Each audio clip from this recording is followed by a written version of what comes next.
नमस्कार मित्रजन। अनुवाद अभ्यास का यह दूसरा सत्र है। ये सारे जो मैं अनुवाद अभ्यास करवा रहा हूँ किसी न किसी एग्ज़ाम में पूछे हुए हैं, इसलिए आप सब इसको बारीकी से देखेंगे तो ज़्यादा आप लोगों को फ़ायदा पहुँचेगा। आइए शुरुआत करते हैं। इसको अलग अलग मैंने तोड़ दिया है, अलग अलग वाक्यों में। आप लोग चाहें तो इसको अपने सुविधानुसार एक पैसेज बना सकते हैं, हिंदी का अलग और इंग्लिश का अलग, और इससे आप लोग अलग से भी अभ्यास कर सकते हैं। मैंने इसको अलग अलग इसलिए किया ताकि आप लोगों को समझाने में और समझने में आसानी हो सके। आइए शुरुआत करते हैं। इस संकल्पना को दिस कंसेप्ट को समझने के लिए व्हाइल अंडरस्टैंडिंग, ओके, दो पहलुओं को अवश्य ही ध्यान में रखा जाना चाहिए। कितने पहलुओं को? दो पहलुओं को अवश्य ही ध्यान में रखा जाना चाहिए। Two aspects must be borne in mind. संकल्पना का यहाँ पे क्या हो गया? क्लिष्ट वर्ड है, कंसेप्ट, ओके। दूसरा क्या है? पहलू है, तो एस्पेक्ट यहाँ पे हो गया। आगे देखिए, यह एक पहला क्या पहलू है भाई? वन जो है, यह की शक्तियों का पृथक्करण मीन्स सेपरेशन, किसका? ऑफ पावर्स का, यानी शक्तियों का संविधान की एक आवश्यक विशेषता है। एक क्या है? इसेंशियल फीचर है यह। One, that is separation of powers is an essential feature of the constitution. पृथक्करण संविधान की एक आवश्यक विशेषता है। आगे द्योतक जो है, एंड दूसरा जो पहलू है, एंड टू, आधुनिक शासन में कठोर पृथक्करण यानी क्या? स्ट्रिक्ट सेपरेशन ना तो संभव है और न ही व्यवहार्य है, ना तो डिजायरेबल है।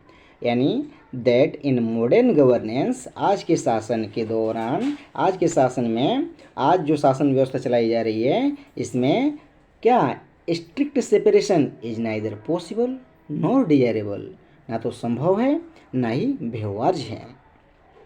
आगे देखिए, तथापि, फिर भी, क्या बोल रहे हैं? तथापि जब तक जवाबदेही के इस सिद्धांत को, दिस प्रिंसिपल ऑफ अकाउंटेबिलिटी, किसकी? जवाबदेही, अकाउंटेबिलिटी को बनाए रखा जाता है, प्रिजर्व रखा जाता है, तब तक शक्तियों का पृथक्करण जो है, सेपरेशन ऑफ पावर का कोई अतिक्रमण नहीं हो सकता है, कोई वायलेशन नहीं हो सकता है। यानी तथापि, nevertheless, this principle of accountability, जवाबदेही का इस सिद्धांत को इज प्रिजर्व्ड, क्या रखा जाएगा? बनाए रखा जाएगा, सुरक्षित रखा जाएगा, तब तक शक्तियों का पृथक्करण का कोई अतिक्रमण नहीं होता है। There is no violation of separation of powers. फिर आगे बोला जा रहा है, जब हम संवैधानिक पाठ के भीतर स्थिति का विश्लेषण करते हैं, क्या करते हैं भाई? विश्लेषण करते हैं, एसेस करते हैं। क्या?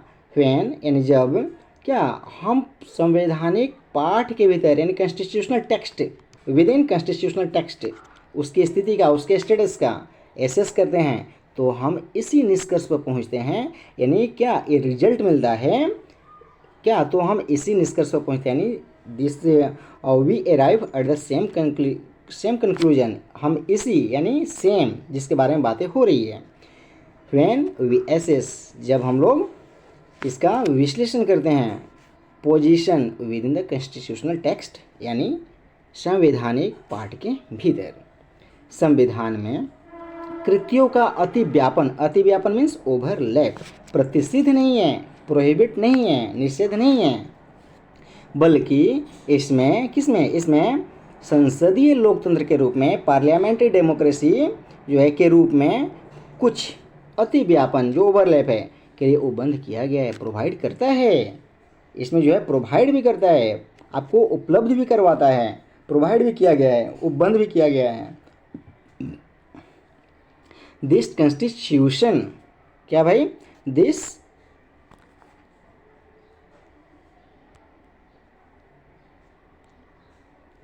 Constitution does not prohibit overlap of functions. कृतियों का अतिव्यापन प्रसिद्ध नहीं है, नॉट प्रोहिबिट, प्रतिषिद्ध नहीं है, बल्कि बट इसमें क्या है? वास्तव में क्या है?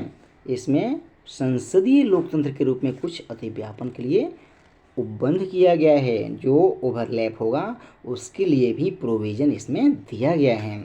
In fact provides for some overlap, कुछ जो अतिव्यापन है उसके लिए, एज अ पार्लियामेंट्री डेमोक्रेसी, यानी संसदीय लोकतंत्र के रूप में।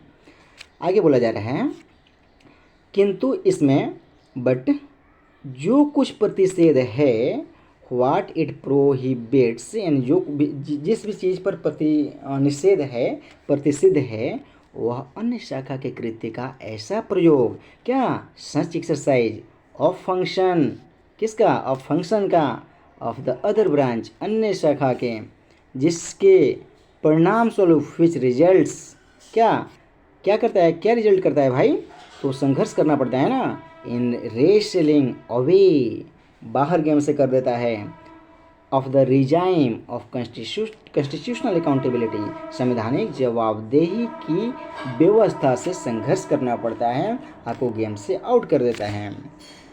चलिए इसी प्रकार के अनुवाद अभ्यास के साथ मैं तीसरे सत्र में फिर से उपस्थित होऊंगा आपके सबके सामने। तब तक के लिए आप लोग एक चीज़ को 10 बार अभ्यास कीजिए ताकि वह आपके जहन में बैठ जाए और आप लोग आसानी से अनुवाद कार्य वहाँ पे कर सकें। चलिए मित्र, फिर मिलते हैं नेक्स्ट एक्सरसाइज में। ओके, तब तक के लिए आप सबको मेरा नमस्कार।